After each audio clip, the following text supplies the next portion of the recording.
Alors, Baruch Hashem, on continue notre avancée dans le Chok Emouna. On est le 23 Cheshvan dans le cycle annuel. Donc, on commence avec le jardin de la foi.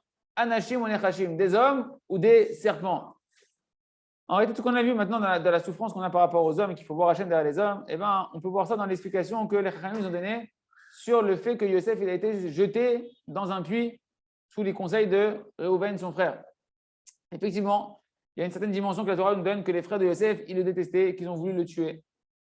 Et lorsque Reuven, qui était l'aîné, il a vu cette chose-là, que les frères ils étaient très déterminés de vouloir tuer Yosef directement, sans passer par d'autres intermédiaires que prendre un couteau quoi, et le tuer Kipchuto, il a voulu les sauver. Il a voulu sauver Yosef. Et c'est quoi le conseil qu'il a trouvé, le super conseil de Reuven? On va le jeter dans un puits vide. C'est super, le puits est vide, c'est vrai, c'est un bon truc. Quoi. Il va s'en sortir Yosef. Mais Rami dit qu'il était vide d'eau, mais il était rempli de scorpions et de serpents venimeux. J'étais là, Reuven, je ne sais pas si tu es avec Yosef ou si tu n'es pas avec Yosef. D'accord? Et a priori, il y a une grande question à se poser ici.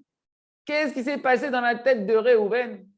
Qu'est-ce qui s'est passé dans la tête de Reuven de dire je vais sauver Yosef en le mettant dans un puits où il y a des scorpions et des serpents? En quoi tu vas aider Yosef ici? Il y a du venin là-dedans. Rien que tu vas tomber Yosef dans le puits, tu vas écraser la tête d'un scorpion, il va te piquer, c'est fini, tu es mort. Mieux que tu laisses dans les mains de Yosef dans les mains de ses frères. Et peut-être qu'il va réussir à réveiller au moins le cœur de ses frères. C'est ses frères. Il va réveiller leur cœur. Il va rester en vie. C'est quoi ce conseil, Reuven? Tu le jettes dans un puits où il y a des serpents et des scorpions pour le sauver. Il va mourir encore plus vite.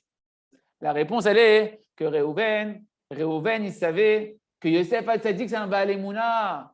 Que Yosef Hatzadik, il avait une Emouna Shlema, il avait une foi totale. Et que dès qu'il allait sentir un vrai danger, encore avec ses frères, il ne sentait pas le danger. Il s'est dit toujours, c'est mes frères, ils vont sauver mes frères. Mais maintenant qu'il va être seul avec des scorpions et des serpents, il va crier vers Hachem de toutes ses forces. Et à Kadosh Baruch Hu, c'est sûr qu'il va le sauver des serpents et des scorpions. Parce qu'il savait, Reuven, Kadosh Baruch Hu, il a fait un taille, il a fait une condition dans la création du monde, avec la nature qu'il y a dans le monde. Que dès qu'un homme il crie de tout son cœur, avec la pureté de son cœur vers Kadosh Baruch Hu, la nature, elle est obligée de se transformer pour lui. Comme ça, c'est marqué dans l'écoute à la Chod, dans les Bechot, à la Shachar, à la 5, c'est marqué là-bas que Kadosh Baruch Hu, il a mis Rabbi Nathan, il nous dit, son mérite nous protège. Hachem, il a mis une condition dans la mer.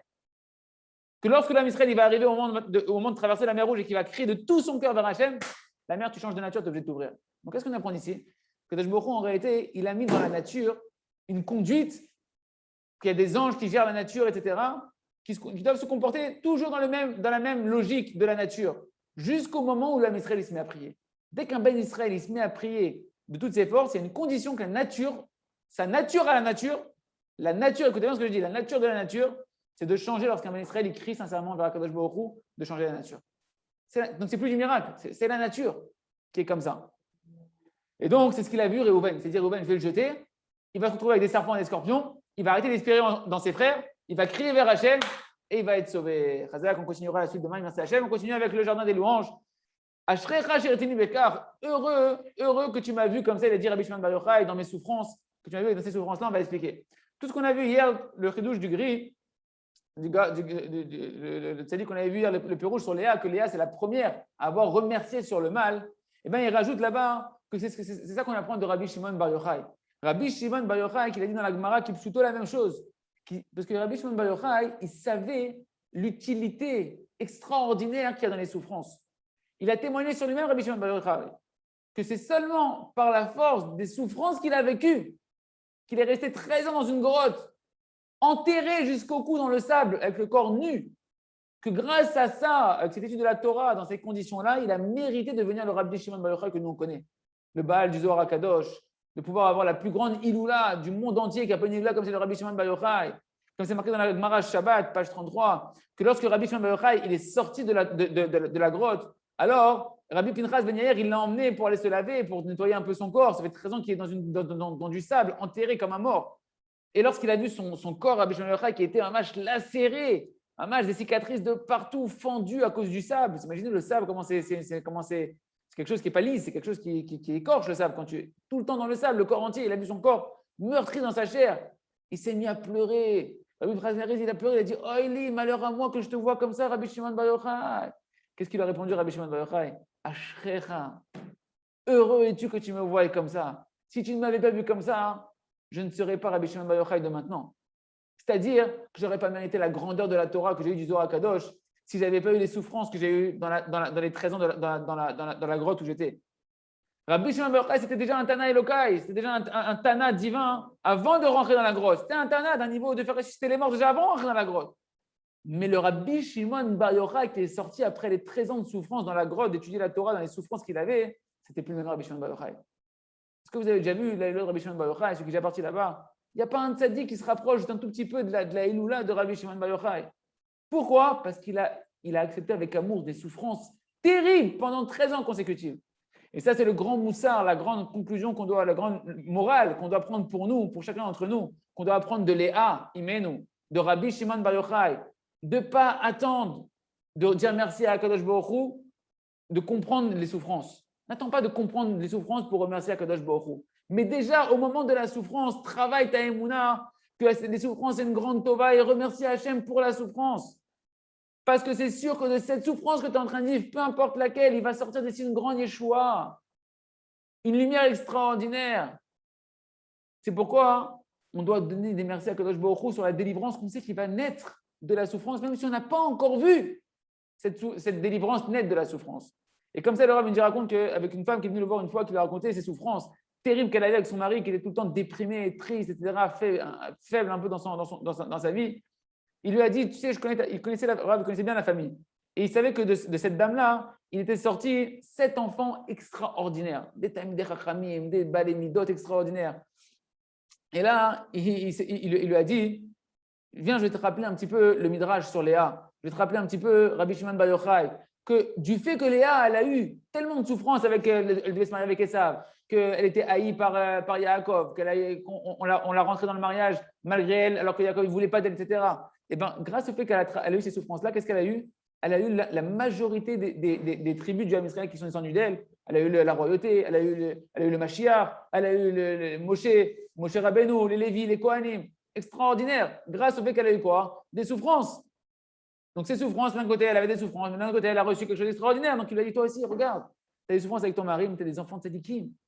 Donc, tu dois remercier sur ton sort, parce que grâce à ces souffrances-là, tu as des enfants qui sont hors du commun, qui ne sont pas des enfants que tout le monde a. Et des gens, ils rêveraient d'avoir des enfants. Et ça, c'est marqué, le Rav, il a marqué aussi dans le Sefer Chochmot Nashim, le livre pour les femmes, qu'il a écrit pour les femmes, qu'une femme, elle doit se renforcer avec ça. De savoir que souvent, des fois, une femme qui vit des souffrances en Shalom Bayit, si elle tient bon dans ses souffrances, elle va mériter des enfants particuliers, si elle traverse ces souffrances avec Emouna, bien évidemment. Alors, elle va mériter des enfants qui vont être particuliers. Et comme ça, chacun, il doit prendre des renforcements pour chacun d'entre nous. Peu importe la souffrance que tu as, à ce moment où tu es dans une souffrance, tu as une épreuve de Emouna. D'avoir la foi que Kadosh Baruch Hu, ce qu'il fait dans ta souffrance, c'est pour ton bien. Mais après, tu verras quelle délivrance ils vont gérer de ces souffrances si tu tiens bon. Et là, tu pourras remercier de tout ton cœur. Donc, remercie déjà maintenant. Remercie déjà maintenant. Parce qu'en réalité, les souffrances sont toujours une grande tova, comme il a dit Rabbi Nachman de Breslev qu'on a vu ensemble dans les pages précédentes. Et toujours, on mérite, grâce aux souffrances, si on tient bon, de voir des délivrances extraordinaires. On continue avec la heures champs et forêts pour faire aujourd'hui, comme tous les jours, notre heure d'Hitbod des doutes, au moins une heure consécutive d'Hitbod des doutes. Oublie tout, abandonne tout le reste. De quoi on parle?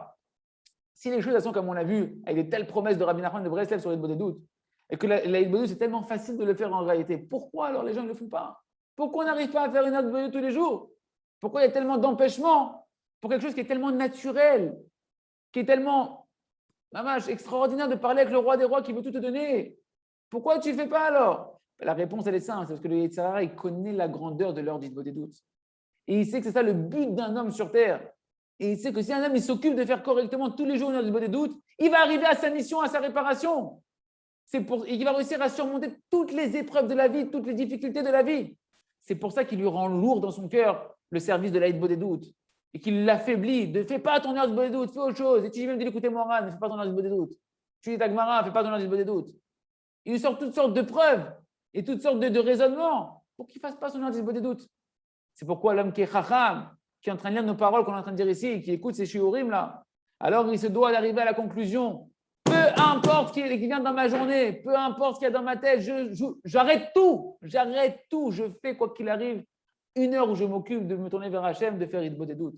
Et comme ça, tu vas mériter de pouvoir avoir une vie nouvelle, les gamrés, une vie qui va être douce, extrêmement douce. Comme c'est comme on a vu le machal qu'on a vu dans les pages d'avant, qu'il n'y a pas de plus grand plaisir que tu peux donner à Kadosh Baruch Hu que quand tu fais une heure d'Hitbod des doutes devant lui et que tu t'introspectes, que tu veux faire sa volonté, que tu lui demandes de l'aide pour compléter tes manques spirituels, pour arranger tes midotes, sortir tes avérotes, combler tes manques matériels. Il n'y a pas de plus grand plaisir pour Kadosh Baruch Hu. Et cet homme-là, il va sentir qu'il est aimé auprès d'Akadosh Baruch Hu. Et que malgré tout, même s'il a encore plein de choses qu'il n'arrive pas encore à réparer, il a encore plein de défaillances dans la Vodat Hashem. Mais Akadosh Baruch Hu, il exerce sa patience envers lui, il ne se met pas en colère avec lui. Il lui fait des petites allusions pour réparer, même les grosses boulettes qu'il n'a pas encore réparées. Hachem, il est patient parce qu'il voit qu'il fait tous les jours une note de doute, alors il lui fait des petites allusions dans la journée. Et il sait que plus qu'il fait une note de doute tous les jours, il demande à Hachem qu'est-ce qu'il veut de lui. Il sait qu'il est réceptif, qu'il va pouvoir finir par comprendre les allusions d'Akadosh Baruch Hu parce qu'il a les kelim, il a les outils de comprendre parce qu'il fait une bonne doute. Donc Hachem sait qu'il a les outils en main de pouvoir tout réparer. Parce que sur chaque chose qui te manque, même spirituelle, eh ben, tu vas multiplier les prières jusqu'à combler ces manques-là. C'est pourquoi une personne qui fait une note a le mérite de vivre une vie de proximité avec Hachem, une vie d'Emouna, que c'est ça tout le but de la création du monde, te rapprocher d'Hachem et de renforcer ta Emouna. Chazak, Ben Chazek. On continue avec le commentaire du Rav Arouche sur le compte de Rabbi Nachman, le compte du sage et du simple. Efo Ani Omed, où je me trouve sur la carte. Où je me trouve sur la carte. Car c'est une chose, il nous dit le Rav, qui est évidente pour tout le monde. Un homme, il ne peut pas savoir quel est son but dans sa vie, qu'Hachem il a prévu pour lui, si lui-même, avant tout, il ne sait pas où est-ce qu'il se tient, s'il ne sait pas se positionner correctement dans sa vie, savoir c'est quoi ta place. Comment tu vas trouver une direction et un but à arriver quelque part si toi tu ne sais pas où est ton point d'origine de départ? Il faut d'abord que tu saches où tu es pour savoir où arriver. Et tu ne sais même pas le point de départ le plus basique qu'un homme il doit savoir pour trouver la destination où il doit aller, savoir qu'il y a un créateur du monde. Il t'a créé, mais il t'a créé avec un but particulier. Il a créé chaque monde, chaque homme, chacun d'entre nous, avec un but particulier pour chacun d'entre nous. Ou dans un autre langage, il y a un propriétaire dans le monde. Kadosh Baruch Hu, si un homme il se cache, s'il fait semblant, il se cache d'Akadosh Baruch Hu, et il se cache de l'intention que Kadosh Baruch Hu il a envers lui, envers toi, dans ta création, et que tu t'es dit non, moi je vais décider tout seul, c'est quoi mon but moi? Quel but tu vas trouver? Un homme il doit avant tout s'attacher à la vérité. C'est quoi la vérité? Tu ne t'es pas créé tout seul, mon ami. Ta vie, elle n'est pas entre tes mains. Il y a beaucoup de détails qui ont été fixés malgré toi, sans que tu aies aucun libre arbitre dessus. Où tu vas naître, chez qui tu vas naître, qui vont être tes parents, est-ce que tu vas être riche, est-ce que tu vas être pauvre, tes traits de caractère, ton yetzirara, etc., etc. Tout a été fixé, c'est pas toi qui t'es créé, mon ami. Alors, c'est seulement quand tu prends conscience de ça que tu vas pouvoir commencer à chercher c'est quoi ma mission, c'est quoi mon but dans ma création. Mais du fait que, en réalité, la plupart des hommes, ils ne s'attachent pas eux-mêmes à chercher le but éternel pour lequel ils ont été créés. Dans les choix qu'ils font, dans les choix décisifs de leur vie qu'ils font, alors on voit beaucoup de cas. Des gens que malgré qu'ils ont réussi à avoir une réussite matérielle, une fois qu'ils sont arrivés à la... Ça y est, ils ont eu ce qu'ils voulaient. Tu les vois, ils sont sur le transat, là, le psychiatre en train de réparer maintenant tous les dégâts qu'il y a à l'intérieur d'eux. Mais pourquoi? Tu es arrivé à ce que tu voulais, tu as eu ta réussite. Pourquoi maintenant tu te retrouves chez le psychologue, chez le tartologue? Pourquoi? Parce qu'en réalité, sa réussite qu'il a eue matérielle, elle n'a rien changé dans son essence à l'intérieur de lui-même. On va comprendre ce que ça veut dire. Par exemple, un homme qui veut être docteur, il veut de toutes ses forces être docteur, il veut être dentiste, il veut ce que tu veux, d'accord? Et maintenant, chacun, il peut mettre son ambition ici. Et maintenant, après tant d'efforts, il arrive à être docteur. Mais qu'est-ce qui a changé entre avant que tu sois docteur et maintenant que tu es devenu docteur? Eh bien, avant que tu sois docteur, tu es resté le même. Tu es resté le même maintenant que maintenant en tant que docteur, tu es le même qu'avant. En tant que docteur, maintenant, tu manges, tu bois, tu dors, tu es débauché, tu désires toujours l'argent, tu recherches toujours le kavod. Tu étais comme ça avant d'être docteur. Et bien même docteur, après docteur, tu es un docteur qui dort, un docteur qui boit, un docteur qui est débauché, un docteur qui désire de l'argent, un docteur qui désire du kavod. Il n'y a rien qui a changé, mon ami. Tu es resté le même avant docteur, après docteur. Tu es resté avec la même vie à l'intérieur de toi. Et c'est pour ça que dans un psychiatre, tu dis purée, tout ça pour ça. Il n'y a rien qui a bougé. Je suis resté le même tordu. Problème de Aristote. C'est pourquoi un homme qui veut savoir, il veut savoir la vérité, c'est quoi son but? Il doit kodem kol avant tout savoir où est-ce qu'il vit concrètement, où tu es, qui tu es, où tu te tiens. Mais qui toujours savoir qu'il y a un créateur qui t'a créé. Et tu dois savoir qu'est-ce qu'Hachem il veut de toi. Tu dois chercher le sens de la création. Pourquoi Hachem t'a créé à toi dans cette vie-là, avec ces détails-là dans ta vie à toi? Qui t'a créé? Et si tu cherches, alors tu verras qu'il y a un créateur. Et à ce moment-là, tu vas demander à Kadosh Baruch Hu, qu'est-ce que tu attends de moi dans ma vie à Kadosh Baruch Hu? C'est quoi ma part dans ta Torah? C'est quoi ma part dans ce monde-là? Et tout celui qui arrive au moins à cette émouna basique, la plus basique, qu'il y a un créateur dans le monde, alors il doit faire un calcul pachout. si moi je ne suis qu'une créature, alors moi je ne fais rien. Je ne peux. Non, mais là. Si moi déjà que je suis une créature, je ne fais rien dans ma vie sans que j'ai une raison et un but à l'action que je vais mener, alors à plus forte raison qu'Akadosh Baruch Hu, le créateur, il ne peut rien faire sans avoir un but. Tout ce qu'il va faire Hachem, c'est avec un but. Donc je dois arriver à la conclusion qu'Hachem, il a un but pour moi. S'il y a un créateur et que je suis une créature, d'accord? Alors c'est sûr que Kadosh Baruch Hu, il attend de moi quelque chose. Il m'a créé, il a fait de moi, il m'a mis en place avec une raison. Et c'est cette raison-là que je dois chercher. Et c'est cette chose-là que je vais demander dans ma Bible des doutes. C'est quoi ma création? Pourquoi tu m'as créé, Hachem? Qu'est-ce que tu attends de moi? Comment je peux m'intégrer dans ton projet à Kadosh Baruch Hu? Et là, je vais m'épanouir. Et là, je vais véritablement sentir une plénitude.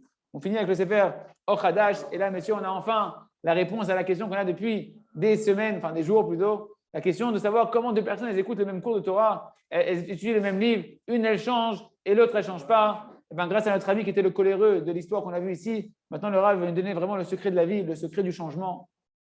L'outil, l'arme ultime de la vie. Oh, donc cet homme-là, maintenant qu'il a commencé à pouvoir transformer sa colère, de devenir un homme calme par l'outil de la prière, focalisé sur un sujet, eh ben, il a continué à étudier encore d'autres shiurim. Et le chemin de la Emouna, il a commencé à briller devant lui. Le chemin de la Emouna, il a commencé à briller devant lui. Et il a commencé à se rendre compte que véritablement, eh ben, il peut changer, pas que dans la colère, il peut changer dans d'autres aspects de sa vie. Et vu qu'il a vu maintenant les résultats, il est après coup maintenant. Maintenant, il est dans les résultats, il voit les résultats du travail qu'il a fait sur la colère. Alors, il a la confiance qu'il peut continuer maintenant à avancer et à utiliser cet instrument qu'il a obtenu, qui est la prière, focalisée avec sa volonté de travailler sur un seul sujet pour pouvoir acquérir d'autres domaines, même s'ils sont très compliqués à acquérir, même si c'est des domaines qui sont très difficiles à changer. Il a pris la Emouna qui peut changer ça. Il se trouve donc en fait que la réussite qu'il a eue dans le domaine de la colère, qu'il a eue sur la colère, ça est devenu pour elle en réalité un grand boost. C'est devenu un grand boost pour continuer à avancer dans le service divin et pouvoir acquérir encore d'autres niveaux dans le service divin.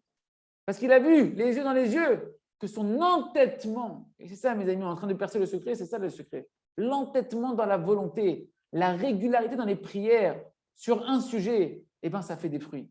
C'est pourquoi il a mérité après de prendre ça comme un chemin de la vie, une manière de vivre dans sa vie. Qu'à chaque fois qu'il va prendre un sujet ou deux sujets et il va consacrer chaque jour une demi-heure sur ce sujet-là. Et je ne lâche pas, je ne bouge pas de ce sujet-là tant que je n'ai pas changé. Tant que je n'ai pas changé, je ne bouge pas de ce sujet-là. Ou prendre des fois des petits sujets, de consacrer moins qu'une demi-heure, des fois 5 minutes, c'est un sujet moins important dans ma vie. Tous les jours, 5 minutes sur ce sujet-là. Et BMS, me dit le Rav, c'est le seul chemin, c'est le seul véritable conseil pour pouvoir acquérir des nouveaux niveaux et véritablement changer et progresser dans sa vie. Et donc, il se trouve que cet homme-là, en fait, il a acquis l'arme la plus grande de toute la vie, l'ustensile qui permet de pouvoir aider dans tous les domaines, que ce soit pour avoir le shalom bayit, pour pouvoir se mesurer à toutes les épreuves de la vie. Un ustensile qui il va pouvoir l'aider durant toute sa vie, dans toutes les étapes de sa vie. Et cet élève-là, il avait l'habitude de dire que le jour où il a reçu la première cassette du Rav Shalom Aroush sur la colère, c'est son jour d'anniversaire. Et c'est vrai que je suis né telle date et telle date, mais le jour où j'ai commencé véritablement à vivre, avoir une vraie vie, c'est le jour où j'ai commencé à travailler ma volonté sur un sujet, dans la tfila sur un sujet. Quand j'ai écouté cette cassette-là du Rav, et regardez ce qu'il a dit, ça c'est quelque chose que chacun il peut témoigner sur lui-même. Celui qui fait ce travail-là, il peut dire ce qu'il est en train de dire ici, c'est quoi? Il a dit, je remercie Akadosh Baruch Hu d'avoir mis dans mon cœur ce trait de caractère terrible, mauvais trait de caractère terrible de la colère. Parce que c'est que grâce à ce mauvais trait de caractère, quand je l'ai pris en main en travail par la Emouna, la volonté et la prière focalisée dessus, que grâce à ça que j'ai commencé à vivre une vie de Emouna. Il se trouve donc que le trait de caractère de la colère, qui lui avait détruit sa vie, eh ben, c'est ça qui lui a sauvé sa vie éternelle. Que grâce à ce trait de caractère, il a commencé à véritablement faire naître sa neshama et donc à vivre véritablement. Jusqu'à là, on va arrêter notre histoire sur cet homme-là. Et pour nous, maintenant, qu'est-ce qu'on doit tirer comme conclusion? On doit voir, et maintenant on peut voir et on peut comprendre très facilement qu'est-ce qui a changé chez cet élève-là. Qu'est-ce qu'il a changé? Ce n'est pas simplement sa bonne volonté qu'il avait à l'intérieur de lui qui l'a changé. Parce que n'est-ce pas qu'avant qu'il se mette à focaliser ses prières sur un sujet de la colère, il avait déjà voulu changer. Il avait déjà une bonne volonté, puisqu'il ressentait beaucoup d'amertume de sa colère. Il est parti voir des psychologues, il est parti voir des rabbinim, il a étudié des livres. Donc, il avait une bonne volonté, il avait une ishtadlout. Mais ce n'est pas ça qui l'a changé. Donc, qu'est-ce qui l'a changé véritablement? C'est le moment qu'il a fixé à travailler cette volonté de vouloir changer. D'exprimer cette volonté pendant un moment donné, dans chaque jour, de vouloir, avec ses propres prières, comme ça, tourner vers Kadosh Baruch Hu, changer. Et d'exprimer ses prières tous les jours, constamment sur le même sujet. C'est ça qui va changer. Et quand on réfléchit, le Rav dit, quand je regarde un peu toute mon expérience que j'ai eue avec tous les talmidim que j'ai pu, les milliers de talmidim, les dizaines de milliers de talmidim que j'ai pu voir devant moi, Hachem me permet de dévoiler le secret de la vie, le secret de la Torah et le secret du libre arbitre. C'est quoi ce secret-là? C'est le secret de la volonté quand on comprend le secret de la volonté. Que la volonté, c'est elle qui va fixer, qui va influencer toutes les choses de la vie. Il n'y a rien qui tient devant la volonté. Que par la force de la volonté, un homme, il peut arriver à tout ce qu'il désire. Alors pourquoi tout le monde n'arrive pas? C'est sûr que tout le monde veut changer, tout le monde veut une belle vie de bonheur, de richesse, une vie belle, une vie où un homme il aura de la émouna, où il va être calme, il va avoir de bonnes midotes. Alors pourquoi ils ne changent pas? Pourquoi ils n'arrivent pas, les gens? La réponse, elle est simple et elle est unilatérale. Il y a une seule réponse tranchante. Parce qu'ils ne fixent pas un moment pour s'asseoir et vouloir changer. De travailler cette volonté, de la faire grandir et de l'exprimer. C'est ça l'essentiel du secret qui leur manque et qui manque à tous. Même ceux qui connaissent la grandeur de la volonté, qui savent que Aikar Zaharatzon, ils savent. Mais pourquoi ils ne changent pas? Parce qu'ils ne savent pas que tout dépend de Mamash, combien tu vas consacrer du temps à exprimer cette volonté dans des prières à Akadosh Baruch Hu. Que cette volonté-là, elle a la possibilité de changer un homme complètement à l'intérieur seulement si cette volonté, elle l'amène à consacrer un moment à prier à Kadosh Baruch Hu de manière concentrée sur un sujet tous les jours, prolongé, jusqu'à ce qu'il obtienne des résultats de sa volonté. Vas-y, Razon, que chacun prenne le temps dans sa vie de doute de fixer un moment de vouloir changer sur un sujet, comme a dit Rabbi Nachman dans la Torah 52, et de pouvoir véritablement voir le miracle se passer, c'est-à-dire de voir notre nature changer. Chazak, Benit Chazek.